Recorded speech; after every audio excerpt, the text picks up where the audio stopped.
Hello students, today we are going to discuss class 11th chapter mark wise distribution of chemistry. Chemistry में किस तरह से marks का distribution हुआ है, यहाँ पे यूनिट वाइज जो है चैप्टर लिखे हुए हैं। जैसे यूनिट फर्स्ट में आपको पढ़ना है some basic concepts of chemistry और दूसरा यूनिट है स्ट्रक्चर ऑफ एटम। तो ये दोनों यूनिट जो है इससे जो है 4 मार्क्स के क्वेश्चंस आपके एग्ज़ाम में आते हैं, बोर्ड एग्ज़ाम में या आपके होम एग्ज़ाम में जो है 11 मार्क्स से क्वेश्चन पूछे जाते हैं। थर्ड यूनिट होता है classification of elements and periodicity in properties, 4 marks के क्वेश्चन पूछे जाते हैं। नेक्स्ट फोर्थ यूनिट होता है chemical bonding and molecular structure. Fifth unit होता है states of matter, gases and liquids and thermodynamics. तो ये जो 6 चैप्टर्स हैं, और आपको एक और चैप्टर ले लीजिए इसमें, चैप्टर नंबर 7 इक्विलिब्रियम। तो यहाँ तक आपको जो है फिजिकल केमिस्ट्री पढ़ना होता है। तो फिजिकल केमिस्ट्री ये 21 मार्क्स है और यहाँ पे 15, मतलब टोटल मिला करके अगर हम देखें तो 36 मार्क्स आपको फिजिकल केमिस्ट्री से मिलेगा। फिर उसके बाद नेक्स्ट यूनिट है redox reaction, hydrogen, S block elements, some P block elements. इसमें देखिए पी ब्लॉक एलिमेंट्स में आपको सिर्फ और सिर्फ यहाँ पे पढ़ना है, जो वो पढ़ना है बोरान फैमिली पढ़ना है और कार्बन फैमिली पढ़ना है। सिर्फ पी ब्लॉक में बोरान फैमिली पढ़ना है और कार्बन फैमिली, जिसको बोलते हैं 13 ग्रुप्स या थर्ड ए ग्रुप, और कार्बन फैमिली 14 ग्रुप से इसको बोला जाता है या फोर्थ ए ग्रुप भी बोला जाता है। फिर यहाँ से स्टार्ट होता है आपकी ऑर्गेनिक केमिस्ट्री, जो बेसिक प्रिंसिपल्स हैं उसके टेक्निक्स हैं वो आपको 11th में पढ़ने हैं। और हाइड्रोकार्बन्स, नेक्स्ट हाइड्रोकार्बन चैप्टर है, और लास्ट आपका इन्वायरमेंटल केमिस्ट्री है। तो टोटल जो है 70 मार्क्स के क्वेश्चंस आपसे पूछे जाते हैं। आपको पता ही होगा कि आपका जो पेपर होता है वो 100 मार्क्स का होता है, मैक्सिमम जो मार्क्स होते हैं वो 100 होते हैं। उसमें थ्योरी भी होती है प्लस प्रैक्टिकल भी होता है, ठीक है। तो यहाँ पे जो थ्योरी के लिए जो मार्क्स आपको मिलते हैं वो 70 है और प्रैक्टिकल के लिए 30 मार्क्स अलॉट किए गए हैं। चलिए हम लोग सिलेबस की बात कर लेते हैं। सिलेबस में देखिए यहाँ पे क्लास 11th की सिलेबस केमिस्ट्री लिखा हुआ है। पहले unit some basic concept of chemistry है, general introduction, importance, scope of chemistry, ये सब सारी चीज़ें, nature of matters, law of chemical combination, Dalton's atomic theory, ये सब सारी चीज़ें पढ़ना है। स्ट्रक्चर ऑफ एटम्स, यहाँ पे discovery of electron, protons, neutrons, ये सब सारी चीज़ें पढ़नी होंगी। क्लासिफिकेशन ऑफ एलिमेंट्स का किस तरह से क्लासिफिकेशन किया गया, उनकी क्या प्रॉपर्टीज होती हैं जिसकी पीरियोडिसिटी बोला जाता है। Chemical bonding and molecular structure, बहुत ही ज़्यादा important, very very important chapters, बहुत ही ज़्यादा इंपॉर्टेंट है ये। यूनिट 4 काफ़ी क्वेश्चन इससे आते हैं, जेईई में भी क्वेश्चन आते हैं, नीट में भी, और साथ ही साथ आपके एग्ज़ाम में भी क्वेश्चंस पूछे जाते हैं। तो ये बहुत ही ज़्यादा इंपॉर्टेंट चैप्टर होता है chemical bonding and molecular structure. Next होता है states of matter, gases and liquids, ये आपको पढ़ना है। स्टेट्स ऑफ मैटर कितने टाइप्स के होते हैं, उनके इंट्रैक्शंस क्या होते हैं, बॉइलिंग पॉइंट, मेल्टिंग पॉइंट के बारे में स्टडी करना है। Kinetic theory of gases, molecular speeds के बारे में, लिक्विड स्टेट्स के बारे में, ये सब सारी चीज़ें। नेक्स्ट होता है केमिकल थर्मोडायनेमिक्स, ठीक है। केमिकल थर्मोडायनेमिक्स का ये सिलेबस है, हम देख लीजिए।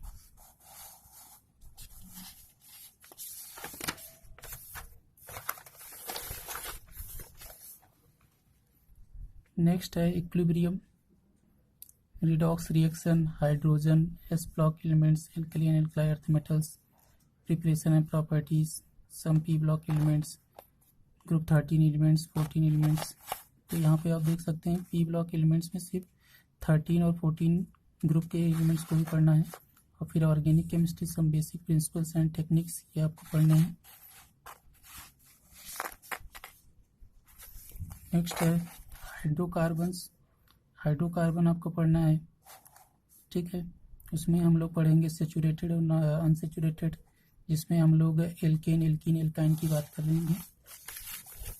और फिर लास्ट में आपका इन्वायरमेंटल केमिस्ट्री आता है। यहाँ तक आपको पढ़ाई करना है, ये आपका पूरा सिलेबस है। तो ठीक है, तो हम लोग चैप्टर स्टार्ट करते हैं। तो सबसे पहले हम लोग देखते हैं कि पहला यूनिट जो आपका है वो है some basic concept of chemistry. 5 marks के क्वेश्चन इसमें आते हैं, 5 to 6 मार्क्स के क्वेश्चन आ सकते हैं। ये 8 पीरियड जो स्टैंडर्ड जो है टाइम दिया गया है सीबीएसई की तरफ से, वो 8 पीरियड्स में ये कंप्लीट होना चाहिए। उससे ज़्यादा भी टाइम लग सकता है क्योंकि यहाँ पे बेसिक फंडामेंटल काफ़ी बच्चों का क्लियर नहीं होता है, तो बहुत ही स्लोली चलना पड़ता है, बहुत धीरे धीरे चलना पड़ता है ताकि उनको अच्छे से समझ में आए। तो देखिए यहाँ पे हम लोग केमिस्ट्री की बात करने जा रहे हैं। तो केमिस्ट्री क्या है, पहले उसकी डिफिनीशन की बात कर लेते हैं। जैसे यहाँ पे लिखा हुआ कि केमिस्ट्री क्या होता है, ब्रांच ऑफ साइंस, साइंस की एक ब्रांच है। इन विच वी स्टडी या deals with about the structure, properties and composition of matters. हम यहाँ पे स्टडी करते हैं क्या, किसी मैटर के प्रॉपर्टीज के बारे में, यानी उसकी केमिकल प्रॉपर्टीज, फिजिकल प्रॉपर्टीज क्या है, ठीक है। और कंपोजिशंस के बारे में बात करते हैं कि वो किससे मिल करके बना हुआ है, उसकी बात में करते हैं कि कंपोजिशन की बात करते हैं। और या फिर इसको कह सकते हैं क्योंकि मैटर जो होता है वो किसी एटम, मॉलिक्यूल से या कंपाउंड से मिलकर के बना होता है, तो इस वजह से हम लोग इसको साइंस ऑफ एटम्स या मॉलिक्यूल्स या कंपाउंड्स भी बोल सकते हैं, ठीक है। तो यहाँ पे देखिए हमने बनाया है कि केमिस्ट्री में जो है ब्रांच ऑफ साइंस ही है जिसमें हम लोग स्टडी करते हैं अबाउट मॉलिक्यूल्स और आयंस के बारे में पढ़ते हैं, और उसके लॉज क्या क्या होते हैं, उनको कैसे किस तरह से बनाया जा सकता है उनके, तो वो लॉज के बारे में भी हम लोग स्टडी करते हैं।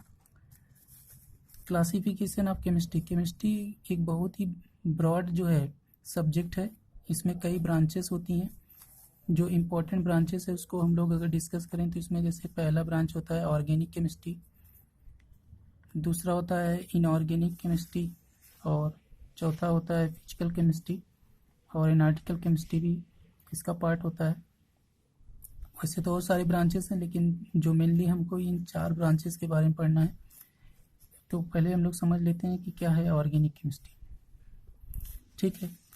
तो ऑर्गेनिक केमिस्ट्री जैसे हम लोग स्कूल लेवल पे भी पढ़ते हैं, केमिस्ट्री ऑफ कार्बन। यहाँ पे हम लोग कार्बन और कार्बन से बने हुए जो कंपाउंड्स होते हैं उनको स्टडी करते हैं। तो ये ब्रांच ऑफ केमिस्ट्री है जिसमें हम लोग स्टडी कर रहे हैं, हाइड्रोकार्बन्स की बात करते हैं। Hydrocarbon means hydro plus carbon से बना हाइड्रोकार्बन, दैट मीन्स ऐसे कंपाउंड जिसमें हाइड्रोजन और कार्बन दोनों होते हैं तो उनको हाइड्रोकार्बन बोला जाता है। एंड इट्स डेरिवेटिव की भी बात करते हैं, ठीक है। तो डेरिवेटिव मतलब कि उस कार्बन हाइड्रोजन के अलावा और किससे वो मिल करके बना हुआ है, दैट इज कॉल्ड डेरिवेटिव, ठीक है। जैसे मान लीजिए कि हम एक ऑर्गेनिक कंपाउंड लिखने जा रहे हैं, जैसे मान लीजिए यहाँ पे हमने बेंजीन कहा, बेंजीन एक ऑर्गेनिक कंपाउंड है। क्यों? क्योंकि इसमें जो है कार्बन और हाइड्रोजन ही प्रेजेंट होता है, ठीक है। यहाँ पे कार्बन हाइड्रोजन के अलावा और कोई अदर एलिमेंट्स नहीं होते हैं। तो 6 कार्बन एटम्स होते हैं, बाकी सब हाइड्रोजन लगे होते हैं। और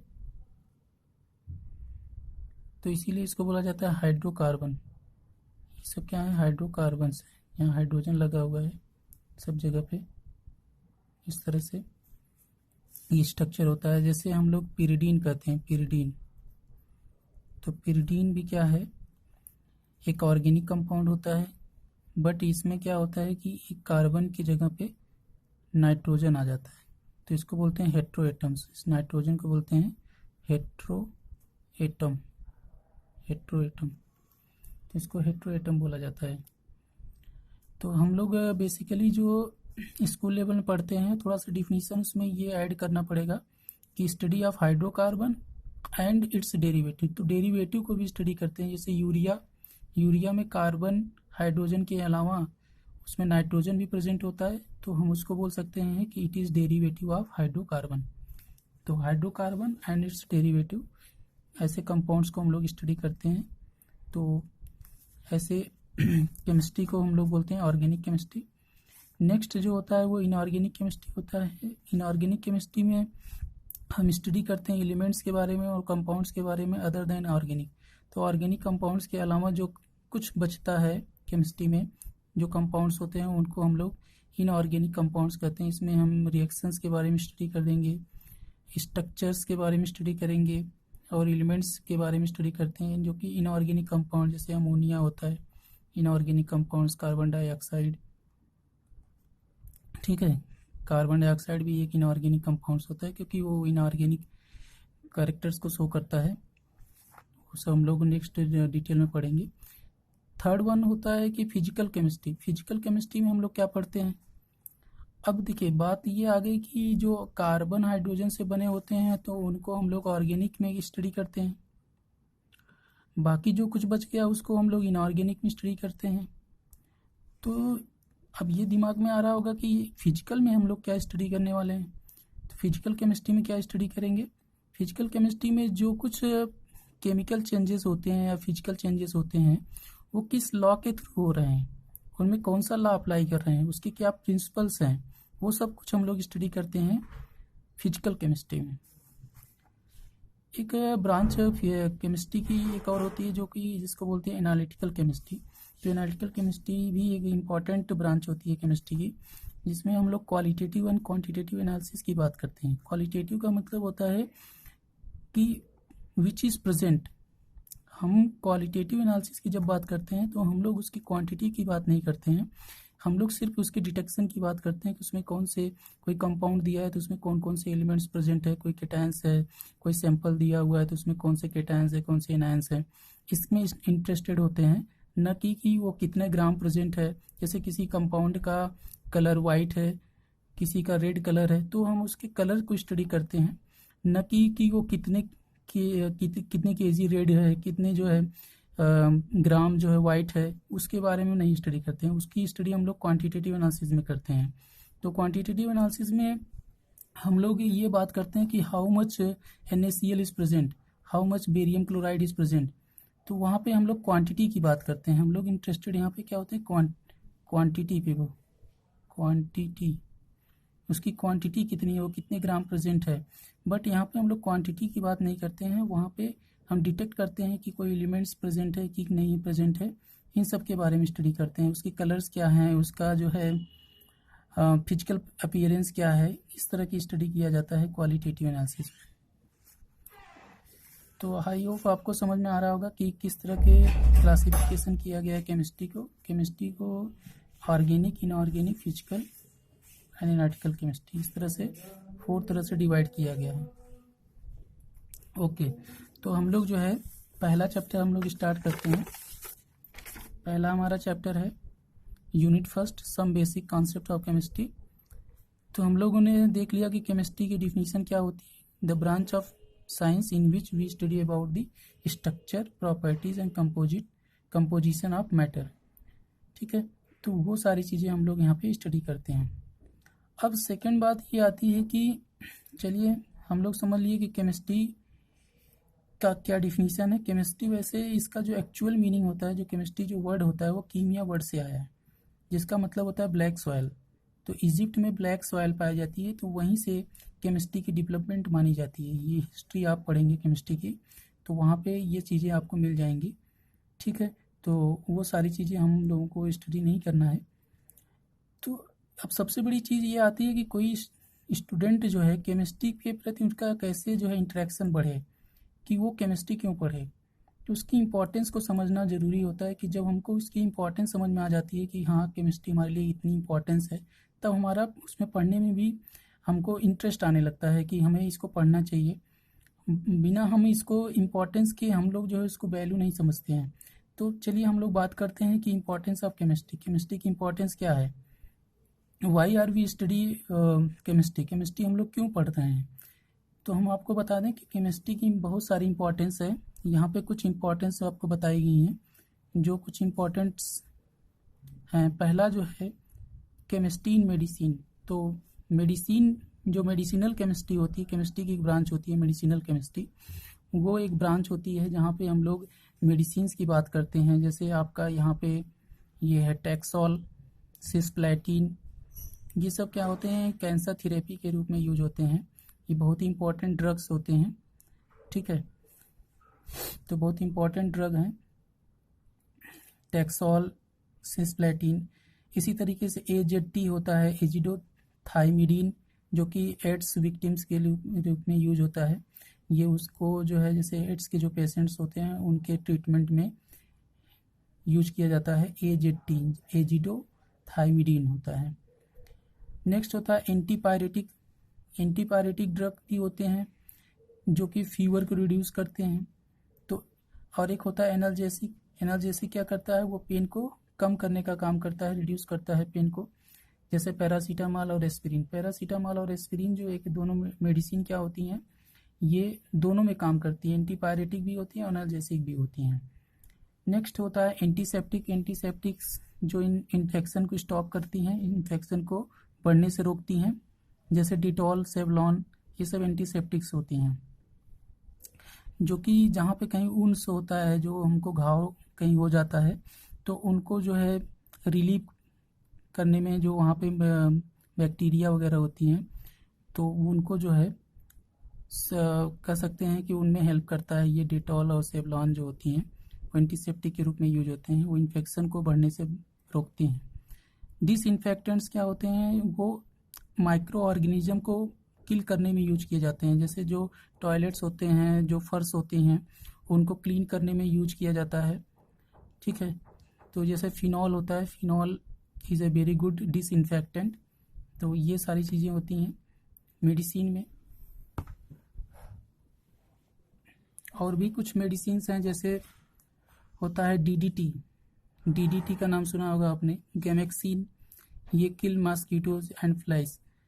तो ये सब मॉस्किटोज, फ्लाइज, जो कीट पतंगे होती हैं, उनको जो है किल करने में यूज होते हैं। These are also insecticides. ये इंसेक्टिसाइड्स होती हैं। एक बहुत ही इंपॉर्टेंट ड्रग है जो आजकल काफ़ी डिमांड में है, हाइड्रोक्सी क्लोरोक्विन। तो हाइड्रोक्सी क्लोरोक्विन जो होती है वो मलेरिया के ट्रीटमेंट में यूज होती है। बट इसमें देखिए कोरोना वायरस में भी इसका काफ़ी यूज होता है।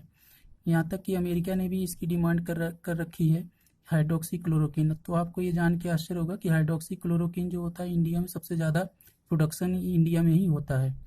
तो ये हाइड्रोक्सी क्लोरोक्विन एक बहुत ही इंपॉर्टेंट ड्रग है जो इस समय कोरोना के लिए यूज किया जा रहा है। तो ये एक्चुअली वैसे तो यहाँ पे मलेरिया के लिए यूज किया जाता है, बट ये उसमें भी काम कर रहा है, अच्छा खासा काम कर रहा है। नेक्स्ट है, अब आप समझ सकते हैं कि केमिस्ट्री का इम्पोर्टेंस कितना ज़्यादा है। बिना केमिस्ट्री के मेडिसिन के हम लोग एक दिन भी नहीं चल सकते हैं। अब देखिए यहाँ पे केमिस्ट्री इन एग्रीकल्चर, ऐसा नहीं कि सिर्फ मेडिसिन में ही केमिस्ट्री का यूज है, एग्रीकल्चर में भी बहुत सारे यूज हैं।